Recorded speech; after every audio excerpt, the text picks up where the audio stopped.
Seguir en nuestra sintonía, se encuentra con nosotros Iván Montoya del Instituto de Democracia y Derechos Humanos de la Pontificia Universidad Católica, el IDEPUC, que mañana patrocina un encuentro en el cual los candidatos pues expondrán sus planes de gobierno en lo que concierne a la agenda de derechos humanos. El IDEPUC en los meses previos ha ido proponiendo lo que deberían tener o los elementos mínimos de lo que deberían tener estas agendas y ahora finalmente se ha quedado con 6 candidatos que de alguna manera respondieron a esa invitación inicial, ¿no? Y en otros casos pues incluyeron por sí mismos estos elementos en los planes de gobierno que pues, el IDEPUC considera que vale la pena discutir. Hay ausencias pues importantes como la de Keiko Fujimori. Iván, ¿cómo está? Gracias por estar con nosotros, ¿no? Entiendo que hay ausencias como la de Keiko Fujimori. Esto quiere decir que los candidatos no han incluido parámetros sobre derechos humanos en sus planes. Solo en algunos casos han incluido algunos puntos, no solo de las propuestas que hemos hecho, sino de otras propuestas. En el caso de PPK, Todos por el Perú, hay algunos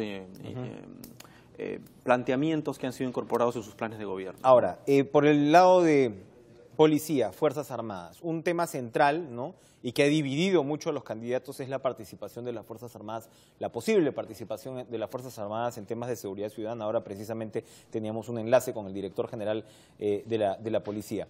¿Cuál es la opinión que sienta el IDEPUC al respecto? Bueno, en el caso de la intervención de las Fuerzas Armadas está más o menos, aunque no del todo o totalmente determinada su forma de actuación. Lo que sí está claro es que por el decreto legislativo 1095, sobre el cual el Tribunal Constitucional se pronunció en su momento, está como constitucionalmente aceptada la intervención de las Fuerzas Armadas, claro, en lo que siempre se ha conocido, es decir, cuando un espacio es declarado en estado de emergencia, las Fuerzas Armadas pueden tomar el control del orden interno. En aquellos espacios no declarados en estado de emergencia, las Fuerzas Armadas pueden entrar a coadyuvar con la Policía Nacional en casos específicos vinculados a problemas con terrorismo, narcotráfico u otros actos que pongan en grave peligro la propiedad pública o privada. Ahora, pero digamos, las propuestas de los candidatos que en algunos casos han sido calificadas de populistas, ¿no?, en el sentido de permitir o incorporar con mayor énfasis a las Fuerzas Armadas en los problemas de seguridad ciudadana, también responden a un clamor, ¿no? También responden al clamor de la ciudadanía que dice, oye, ¿qué más hacemos, ¿no?, para frenar el paso de la delincuencia? En términos, digamos, de fortalecimiento de la institución policial, ¿el IDEPUC tiene propuestas concretas? Bueno, en principio, nosotros no creemos que las Fuerzas Armadas deberían ingresar, salvo que se trate de una zona declarada en emergencia por razones específicas vinculadas sobre todo con terrorismo, narcotráfico u otra alteración del orden interno grave.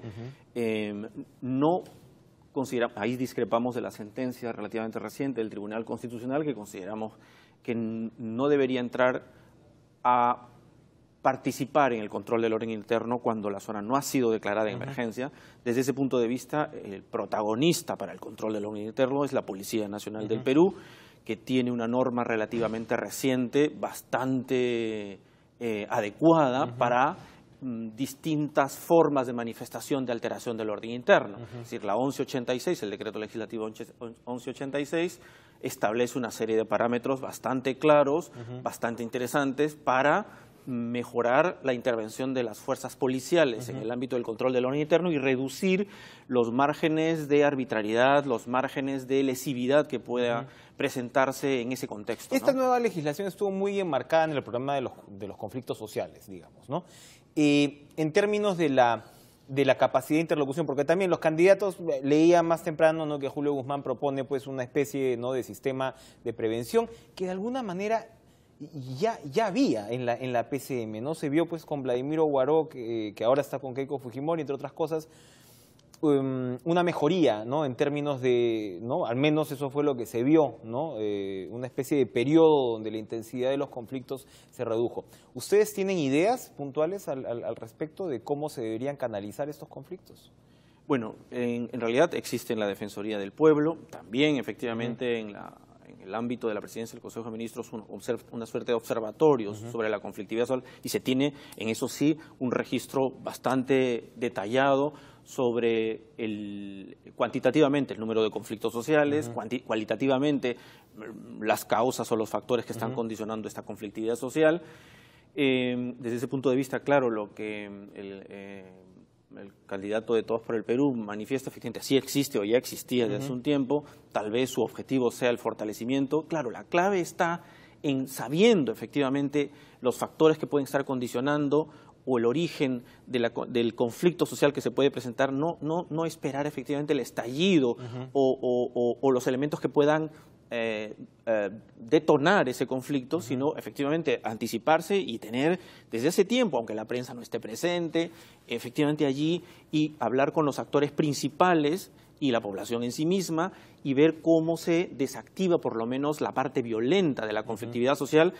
La conflictividad va a existir, pero por lo menos ir dándole los conductos de salida y esto no termine detonando y que pueda efectivamente producir lesiones, heridos en una conflictividad mayor, ¿no? Sí.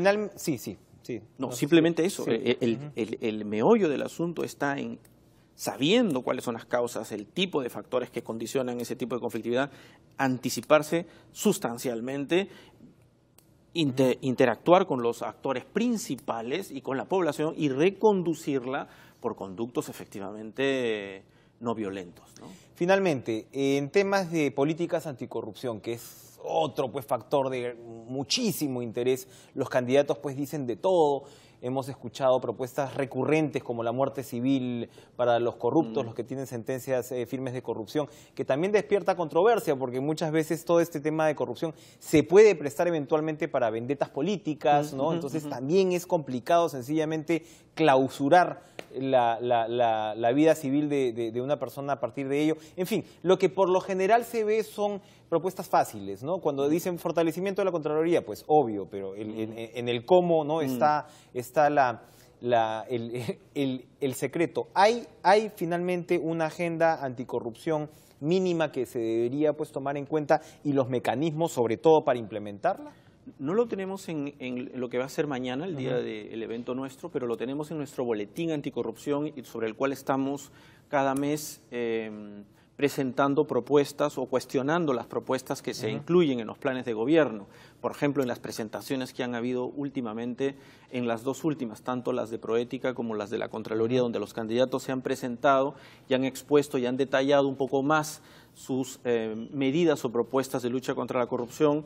Lo que nos hemos dado cuenta es que efectivamente se tratan de propuestas y medidas aisladas, algunas que ya se conocen y están en la agenda que la CAN, la Comisión de Alto Nivel Anticorrupción, las tiene como agenda presentadas en el Congreso. Son proyectos de ley que ya han pasado comisiones, que están listas para ser discutidas en el Pleno, han sido tomadas por estos candidatos de manera aislada. Lo que no he visto, sinceramente, es un plan integral, es decir, la corrupción es un fenómeno altamente complejo, multicausal, es decir, son muchos factores los que condicionan, desde los educativos, aspectos vinculados a la transparencia, al manejo organizativo del sector público, en fin, hasta el aspecto más de política criminal vinculada con el sistema penal anticorrupción que no termina de cuajar organizadamente. Son distintos niveles. No he visto en las propuestas un planteamiento integral que agrupe desde la fase preventiva, la fase más administrativa y la fase más punitiva, que englobe. Han sido, digamos, como repito, medidas aisladas, esta que mencionas, muerte civil, que está como proyecto de ley, imprescriptibilidad de los delitos de corrupción de funcionarios, en fin, que son, claro, herramientas, algunas necesarias, algunas facilistas, algunas polémicas, efectivamente, pero no medidas integrales, ¿no? Muy bien. Bueno, y por supuesto, para terminar, porque hay otros temas de derechos humanos que se van a desarrollar mañana, derechos de minorías, de poblaciones vulnerables, en fin, hay toda una serie de... Pero me imagino que la pena de muerte también está fuera de discusión para el IDEPUC. Por supuesto, no se discute absolutamente. Hace tiempo que tenemos una formación, una posición sumamente clara sobre eso, ¿no? Iván Montoya del IDEPUC de la Universidad Católica, que les comentaba, mañana será el anfitrión de este evento donde varios candidatos, no todos, varios, que han expresado interés por la agenda de derechos humanos, la expondrán. Gracias por estar con nosotros esta mañana y yo me voy de inmediato con Nidia Caja. Nidia. Todavía, bueno, en cualquier momento vamos a estar en contacto con nuestra compañera Nidia Caja. Continuamos entonces con la información. Les comentamos, vamos a ir a una pausa. Vamos a ir a una pausa. ¿Me confirman? Sí, vamos a ir a una pausa y regresamos de inmediato.